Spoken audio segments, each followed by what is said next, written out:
Oh no, say oh yeah, yeah, yeah, yeah, yeah, yeah. Oh yeah, oh no, say ma. If you wanna go, can I come?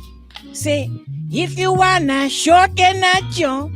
See, onto the set, I'll take my place while you contemplate. If you want me to play, I can show you my face, I can show you my income, a spiritual bank, and we can connect in a spiritual place, and we can break down in a spiritual space. Oh, yeah, yeah, yeah, yeah, yeah, yeah. Say, oh, yeah. Say, oh, no. Say, oh, yeah, yeah, yeah, yeah, yeah, yeah. Say, oh, yeah. Say, oh, no. Say, ma.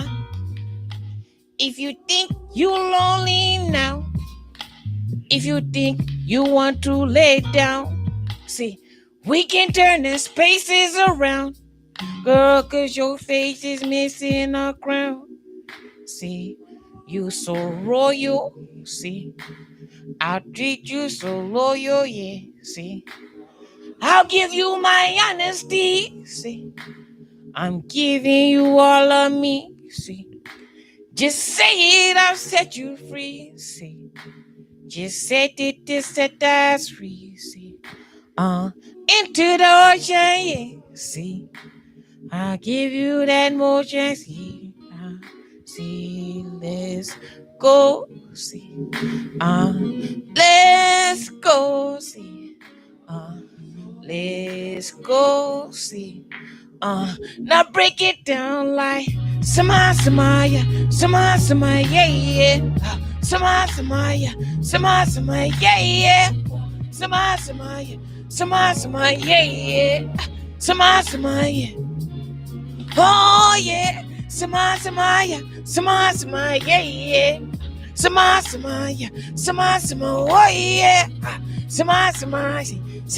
oh yeah. Oh. See, and I'm not lying. Girl, I'll take you to Zion. See, I'll give you my honesty. See, I'm giving you all of me. See, oh yeah. See, say, oh yeah. See, say, oh yeah. Simmer. Ladies and gentlemen, my name is Shai Tulani, and that song was called Ndoto.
Good evening and welcome to the Drive at 5 on the intellectualradio.com/iHeart radio station. We have a good show planned for you today. Don't forget to stay tuned to Warriors Talk with Rochelle at 6 p.m. Tonight, my guest, and you heard from him first off, with the one and only. He's a Kenyan born entertainer that is based here in Chicago. He just got off tour with Skip Marley. Yeah, Skip Marley. Please give a drive at 5 welcome to Shai Tulani. Yes, sir. Welcome to the drive, sir. Thank you. So please give intellectualradio.com/iHeart radio station your background.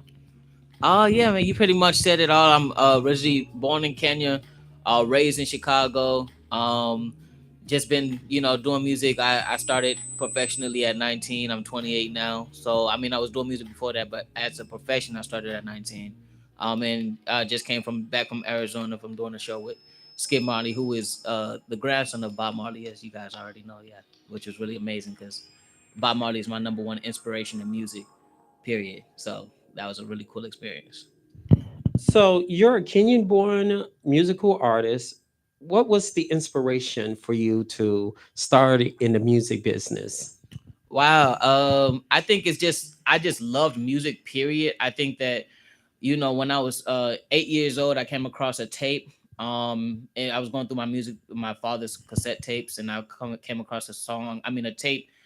And it happened to be Tracy Chapman, and I found this song called "Fast Car." And from that point, when I heard "Fast Car," I played it over and over and over again, and I decided I wanted to learn how to play guitar.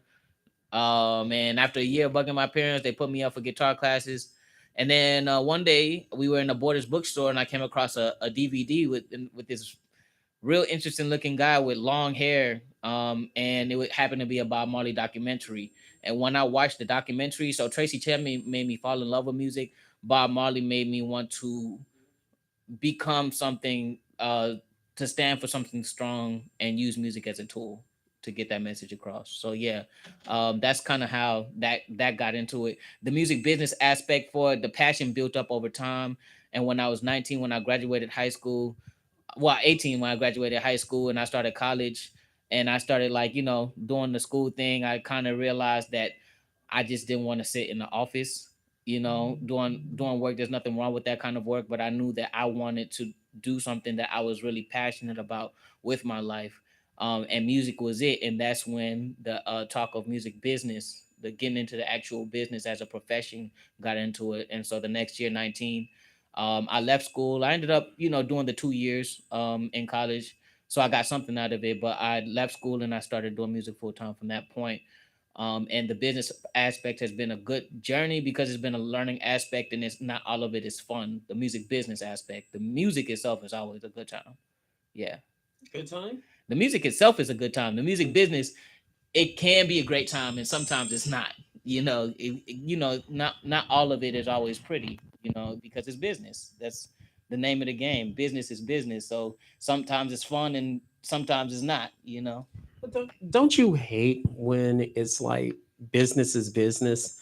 Like you don't mix business with pleasure, and now business is business. What? I get what you're saying there, and I completely agree with you because doing music as a passion is mixing doing music as my passion, as my pleasure, and mixing it with business is definitely indeed mixing the two. Um, and it makes it overall great experience versus like doing music business is better than if I was just doing business, if that makes sense. I would much rather mix the business in there to make it a great time. It's just, uh like I said, sometimes it's as glamorous as people think it is, and sometimes it's just not. There's a lot of things that people don't see, but I still enjoy it. I wouldn't trade it for the world. But there was a lot that I was initially passionate about music, and then I learned to be passionate, and I learned about the business aspect of it, and I'm still learning. So yeah. Sometimes Mm-hmm. when it comes to business, a lot of people say, well, I bumped my head in the music industry Mm-hmm. so many times that Mm-hmm. it's like, even the people that you trust in the music Mm-hmm. industry. So, what's the difference? You're Kenyan born, Mm-hmm. the music industry out there, Mm. the music business out there Mm-hmm. versus the music industry here in the United States Mm-hmm. and Chicago? Man, the difference, I would say, the industry, I would say that here in the States, in terms of what can I say? Well, actually, right now the music business in Africa as a whole is booming right now with the Afro beats going crazy like the way it is. But I will still say that the music industry in the States still has the major push. Like, you have access to the major labels if you can. There are certain things that there's like I guess the it's a people still are moving here from overseas to reach an international um reach an international audience. But in terms of the business itself, it's very similar. You do a show. When I go home, I will do it. I do a show. It works the same way. You perform, you bring the people out, you get paid or you don't, depends on how the show went. Unless there was a set fee and stuff like that. You know how the business goes. So in terms of the actual business itself, is very similar. In terms of the opportunity and the support, um, that's when you get it's a little different. I think that it's a little bit more tight knitted in who you, the business. People always talk about is who you know, but it's really deeply a lot into that over there versus over here, where you can, even if you don't know people in the States, or even over there, you can build an online business. I think that's less of a country thing, like where you are in the world, but more of a generational thing. Where right now we got these devices right here where we can reach millions of people without a record label. But eventually, the record labels will reach out if you make enough noise. But I think that overall is very similar. It's just the resources and who's there in terms of labels and funding. Yeah, So Afrobeats yeah, is very, very popular very worldwide. worldwide. Yeah, Okay, so tell us a little bit about the African culture music phenomenon mm, that's crossing overseas and is everywhere in the music. Rap artists are using it, mm-hmm. R&B artists are using it. Yeah, So it's not like nothing new. It's been there, yeah. It's been there. but now it's like, wow, I got to have some Afro beats now. Yeah, I feel like Afrobeats right now is doing what dancehall did in the '90s. When you guys, when you have Murder She Wrote and all these other songs that were crossing over to the States, that music had been there forever, but now it's crossing over. And it's huge, and I love to see it so much because, um, you know, so much even in our history classes, we learned so much about our own history as Black people in the States, because my mother's from Kenya, my father's from Chicago, so I have that like I'm culturally mixed, not racially mixed, but culturally, in the sense that, learning about two histories, we often get stuck on the history.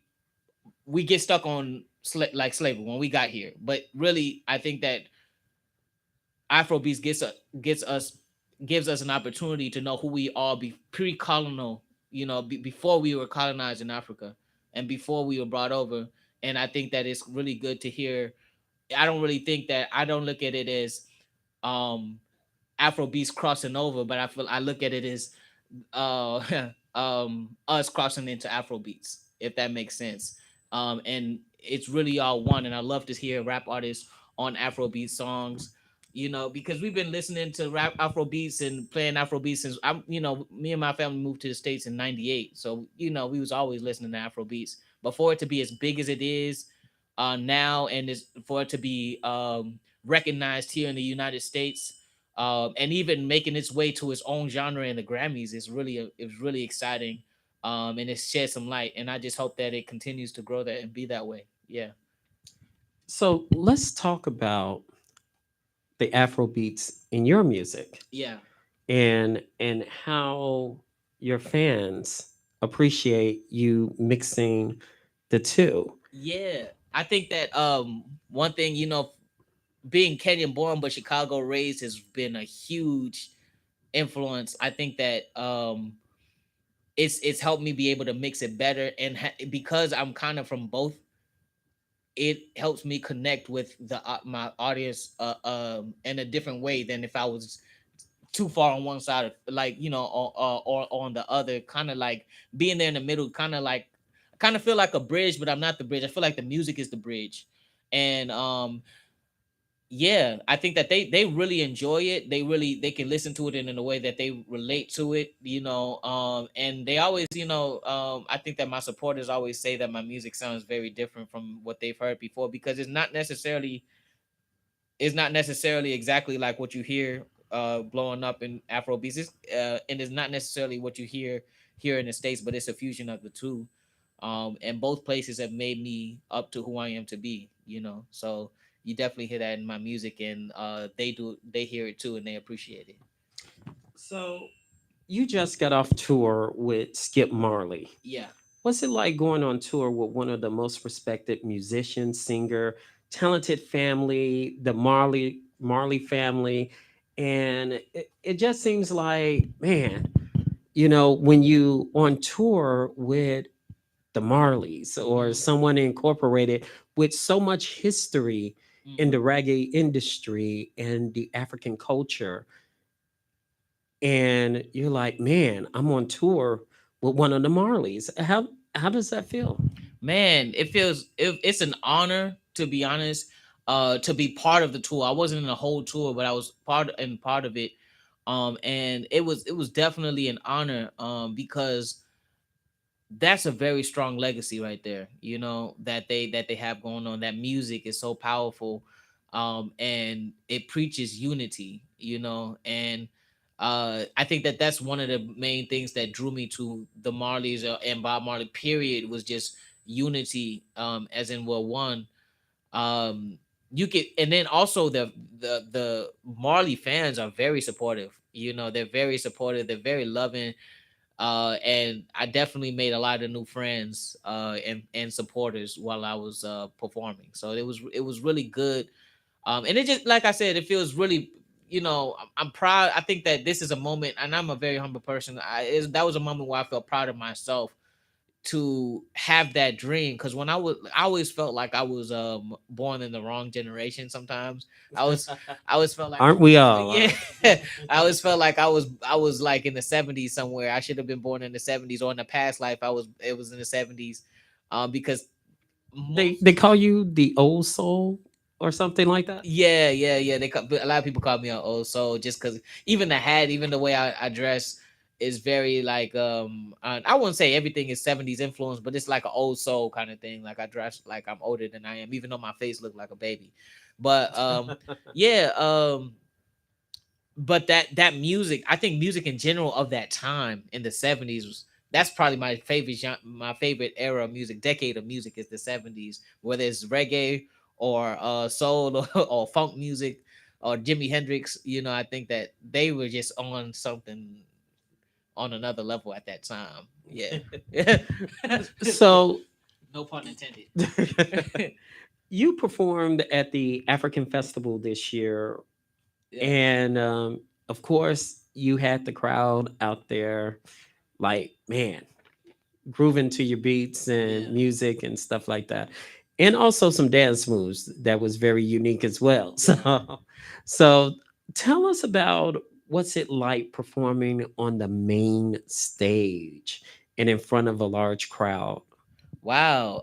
And it's actually, man, and that's actually where I met you, I think. But Yeah. it was really cool. It was a great opportunity. Shout out to Sheila O, Afro Zones of Power 92. They actually are the reason I ended up on that show. And to be on that, to perform on that stage. I remember when it was like 2012, and I had made a list of goals and the places I wanted to perform, and the African Festival of the Arts was like at the top of the list. And that was before I had any connections. That was before I had any fan base. That was before I had anything. And so it was such a like a far fetched goal at the time. So 10 years later, to be actually on that stage was another proud moment for me of being consistent. Like I was saying in the beginning, there's a lot of ups and downs in this music business. And it takes a lot of building momentum before things actually start to happen. So like that moment was an adrenaline rush for me, especially because of who was performing too at the time, who I was performing right before, P Square and Rima, which are like two of the biggest Afrobeat names and from coming out of Nigeria. It was like things manifest, and a lot of times I think the word manifest has become this word that we use a lot, and it's almost like mainstream, but it's not. And I think that one thing that we forget about manifestation is how much time stuff takes sometimes. I mean, it doesn't. I think that with social media we get caught up in that instant gratifications, but for that to be a goal, even if it happened 10 years after I wrote it down, it was really cool. So shout out to the African Festival of the Arts. Shout out to Afrozone, Sheila O, Emmanuel. Shout out to LNE Entertainment, who who back me in everything that I do. So yeah.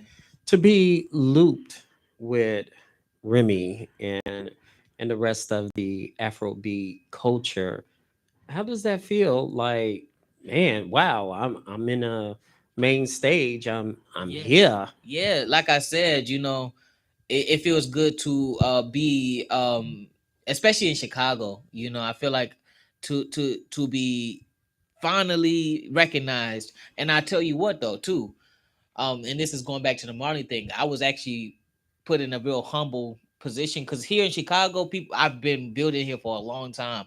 But when I was out of town with Skip, though the fans were supportive, people didn't know who I was, and it was like it was another humble experience of like, winning a crowd over, where that experience here in Chicago with the African Festival, the love was already there from the audience because they see the hat and they know it's Shatulani, and so again, dance moves and all, it was a really good time. I probably won't be busting no but dance moves here. I'll be chilling out with the vocals while I'm here. But yeah, it was a good time.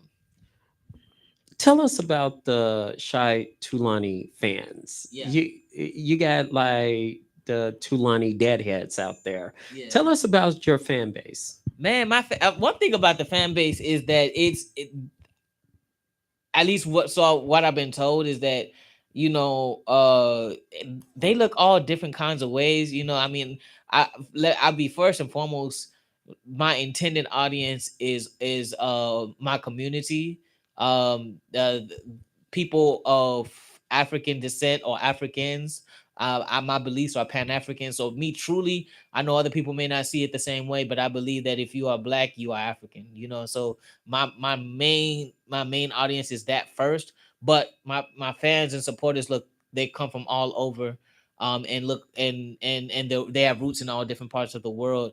And so like, it varies in age because I started off in YCA, Young Chicago Authors, and that was like a real younger group. And then I will perform at, like, I'm not sure if you heard of the Artist Lounge, which is another open mic in Chicago.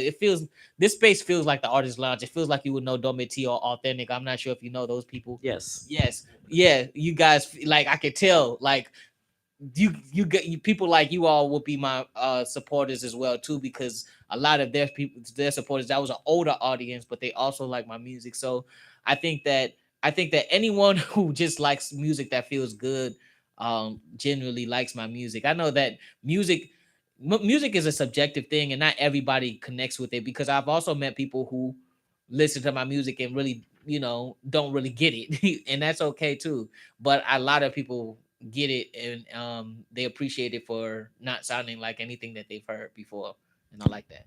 You mentioned goals earlier. Who now? Goals. Oh yes. Yeah, you mentioned Yes. goals. So my question is, what venues would you like to perform? Ha. In I would say in the next couple of months. Wow, in the next couple months, man.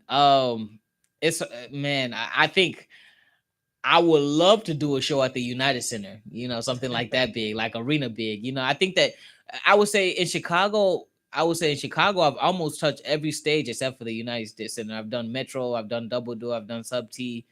I mean, because over 11, 12 years of performing, you do a lot. But I guess, like, I would love to, and my dream is actually to perform, even though I perform at venues or festivals, that are pretty big, but to actually do an arena show, like something huge. I know that's like far, but again, that goal I made 10 years ago happened 10 years later, and I'm okay that even if it does, even whether it does or it takes a little bit more time than a couple more months to happen. That's something that I would really like to reach, is like like that kind of level for sure.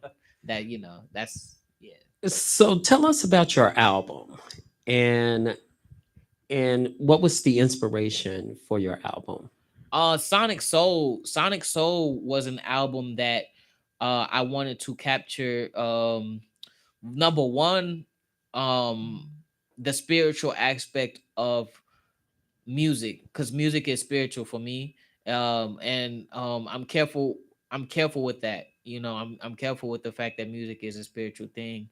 And also, it was also an opportunity to collaborate with, I'm sure, the artists that's on there. Some of them you might even know, because you know Domiti and Authentic. I would assume that some of the artists that's featured on that project you probably already know. And I wanted to feature a lot of Chicago artists. I wanted someone who heard that album to hear not only the spiritual aspect of the music, but also to hear what Chicago sound like. Because we've been Chicago underground for so long. And I think that when people think about Chicago music, they only think about the mainstream. And I knew that a good amount of people was gonna hear that album, whether or not they were from Chicago. But even though it wasn't a mainstream album, I knew that people who had never been to Chicago or heard Chicago music were gonna hear it, and I wanted them to hear what Chicago sound like in the underground. And well, not even, I wouldn't even call them underground, but the not mainstream artists, King, with King Lemonist, Phonetic, and Ace Da Vinci, and all these other people that was featured on the album. I wanted them to be able to hear that. Sonic Soul was also more about the sound of the album. I wanted to show the versatility, because so there's some boom bap things, tracks on there, some Afro beats, as well as some heavy bass songs. So and the spiritual aspect, I would just leave that for the album to speak for itself, on why it's spiritual, because it's real apparent when you first turn it on. Your single called entitled "Go Getter" is out now, right? Oh yeah, yeah. Tell us about that. Oh man, you did some good research. Go Getter is a song about um being a go getter. I think that in this music, for me, because this is my story, I can't really speak on the other aspects of life. But for me, I've grown to learn that if you're going to do this music thing, especially the music business, you have to be a go-getter. You cannot be lazy. And I've been working with the youth, and this kind of hits, because I'm trying to I'm working with the youth right now, mainly freshmen, like ninth graders and 10th graders. And they was we were having this conversation, and we were talking about their homework assignments and whatnot, and we're like, oh well, I'm not going to college. And I asked this kid named Jeremiah, so what do you want to do? And it wasn't music necessarily, but it was along the lines of the arts, photography, and video, and recording and stuff. And I was like, you do know that you have to work, like being an entrepreneur, doing anything outside of it, like, not get me wrong, 9 to 5 is hard work too. But if you're going to do something, especially outside of the norm, you have to have a work ethic and go getter, and you have to have an attitude of a go getter. Because the opportunities will pass you by. The only way you can be successful in this field without being someone that is a go getter is maybe if you just born with all the connections in your hand and you can just make stuff happen. But even people that are born with them connections, I like to try to make other people understand that they still have to have a go-getter mentality, even if you feel like they had a hard head start. That just means that you got to be more of a go-getter. Right. Right. Absolutely. You are going to perform another song for us. Tell us about that. This song is called Lost in You. It's an older song.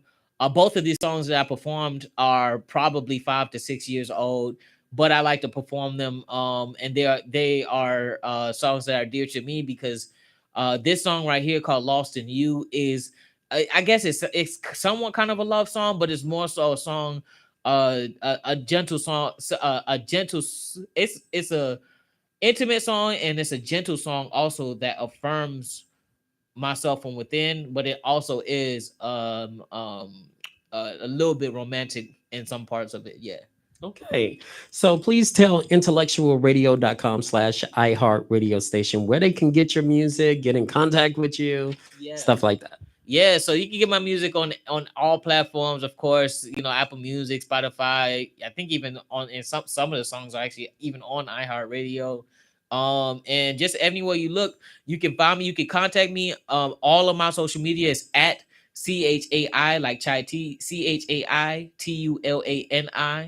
That is my handle on all of it. Or you can also reach out to me on my website, shaitulani.com, CHAITULANI.com. Yeah. All right. So stay tuned. Shai Tulani will be performing right after this break. After this.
Forever my soul will be lost in you. For all of my goals will belong to you. Say my name. Say my name. And when you kiss on me, please go pole. Oh, lean on me. I'll be your king. Say, I'll be the lion that came out to Zion to rescue my queen. Say, forever. I'm lost. Say, forever. Oh, in you. Say, forever. I'm lost. Forever. In you. Say, in my dreams, say, in my grotto, say, in my visions of you and I see my white Toto, my children. Please have faith, say, please don't be too late, say, 'cause one day just angels will come down from heaven and put me to rest, say, but forever my soul will be lost in you. Yeah. I'm screaming, can you hear me? I guess you didn't know the picture in the kitchen. I guess it didn't show the roses that I left you. I guess they didn't grow. I'm stuck up in a moment. Say, I'm searching for the key. My soul is what you need. Say, forever. I'm lost. Forever. In you. Smile, say forever. I'm lost, say forever. In you, sema,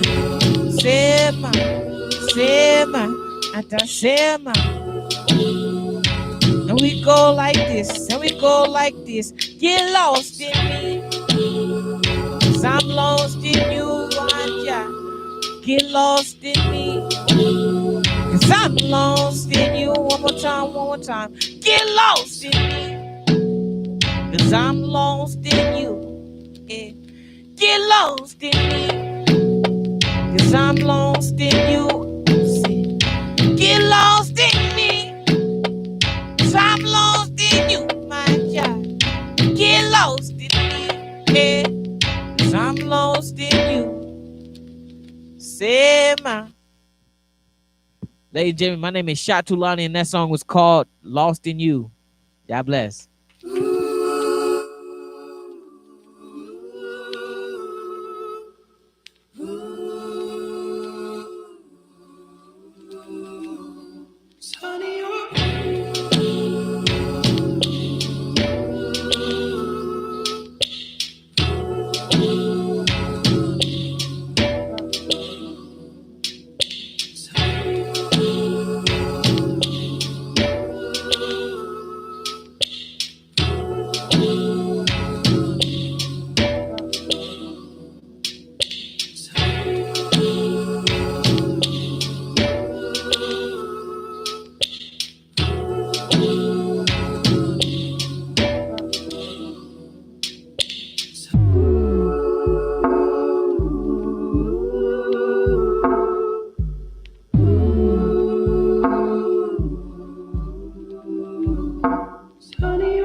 And we're back on the drive at 5 on intellectualradio.com/iHeart radio station.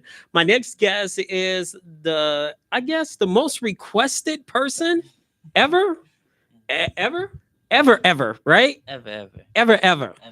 Oh, that's joking. And also, he has one of the gentle spirits of the one and only Michael Jackson. So please give a drive at 5. Welcome to the one and only, the chosen one. Welcome to the drive. Thank you so much. It's an honor to be here, and it's an unbelievable moment. And everything else. Why is it unbelievable?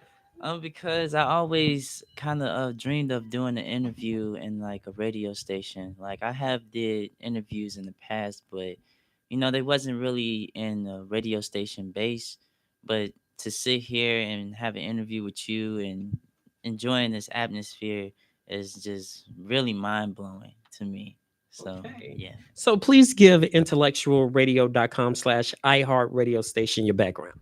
So I am a Michael Jackson tribute artist. I have been doing this for 6 years. The 6 year anniversary is 2 days before my birthday, which is July 16th. So that was July 14th when I started to do this. And 6 years ago, I never would have thought that in my mind that I would be here right now. Like I never would have thought that this kind of entertainment business, as in performing and presenting this wonderful God's gift to the people that I have met over the years of doing this, that would make it this far into 6 years of me doing this. So, yeah.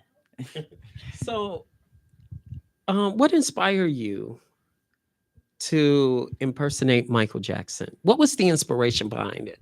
The inspiration, actually, it was Chris Brown. I didn't do Michael Jackson at first. I did hip hop at first. You was a Chris Brown impersonator? I was doing Chris Brown dances at school for my like talent shows and fundraisers.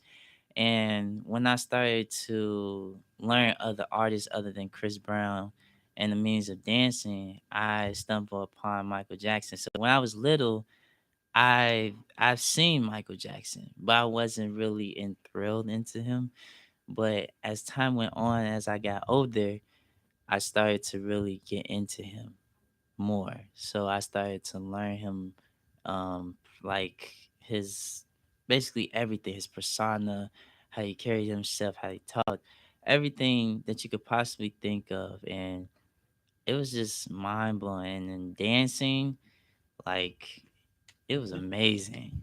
So already you impersonate Chris Brown, Yes. right? So you got some of the, because Chris Brown's idol is Michael Jackson. Right, right. So what did the transformation? Um, the transformation, that's actually an interesting question because I don't know what it was. It was just one day I was in the room and I was listening to music and Michael Jackson came on and I just started dancing. And you know, as anybody that knows that as Michael Jackson he used to practice alone, all by himself. And when I used to practice alone, I guess that in that time that I did it, it was just like Michael's spirit was just in the room, and just me embodying that spirit and sharing that. I think it really formed me to who I am now, and I think that's the transition right there. So tell us about when you're on that stage and doing Michael Jackson in that moment. Whew.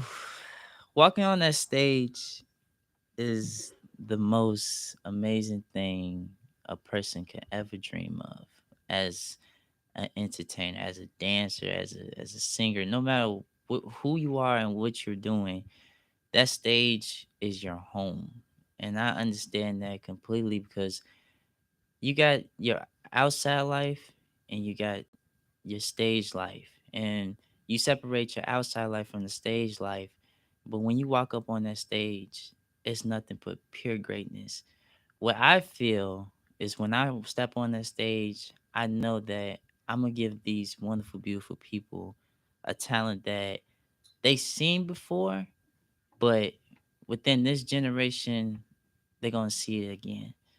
And that's the escapism that I get from on the stage. So what is one of your favorite? Everybody has a favorite Michael Jackson. You have a favorite. What is your favorite?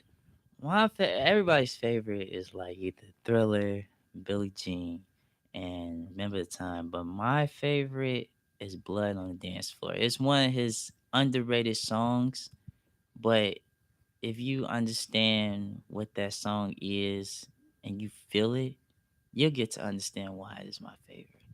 So can you now what is the one favorite dance move you like and can you demonstrate to us of Michael Jackson? It's really his toe stand. His toe stand is really His toe stands? Come on, do the toe stands, right? toe stand. Right there. Okay. Yeah. So a lot of people want to know you can also sing, right? I can sing. Yes. So demonstrate some of the singing that Michael Jackson does. Okay. You are not alone when I am here with you. Though you're far away, I am here to say that you are not alone. All right. So you are requested mostly at Halloween and also business as well, to my understanding. Yes, I'm requested a lot throughout the years.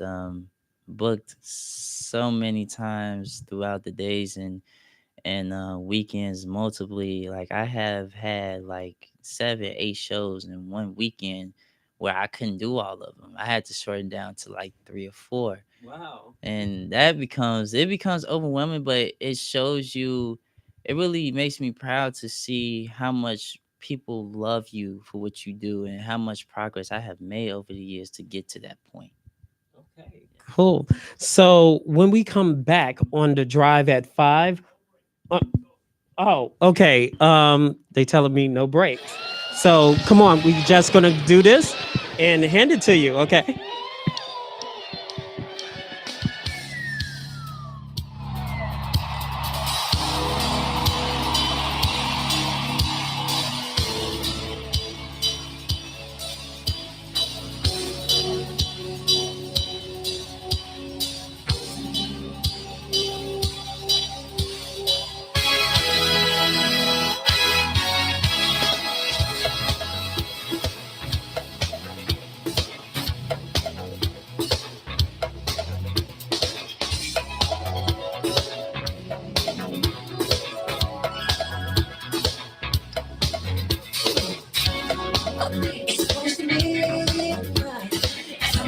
was lurking in the door. I felt the moonlight. Yes, I almost got you more. You thought it's me, but don't take the sorry for you made it. You started to breathe, and so it looked you right between the eyes. Up at night, I could feel it, and you were gonna save it from the feel of the fight. You know the you're fighting for your life inside of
For 25 years, ABC7 political reporter Charles Thomas gave you the straight news. Now, he's giving you real talk on the governor's race. These Democrats are into name calling. They'll call people a racist, a misogynist, a homophobic person, or whatever, because they want to distract from the fact that they've accomplished so little in public office. And it's time people woke up and recognized that. J.B. Pritzker, what's he ever done outside of being born on third base and telling the world he hit a triple? J.B. Pritzker and his people called Darren Bailey an extremist. Darren Bailey, I met the man. He's a family farmer. Somebody who understands what it's like to go to work every day. Somebody who's fair-minded. I can trust this guy. I can trust this guy. Yeah, farmer from Southern Illinois. Oh, yeah, farmer from Southern Illinois. Paid for by people who play by the rules.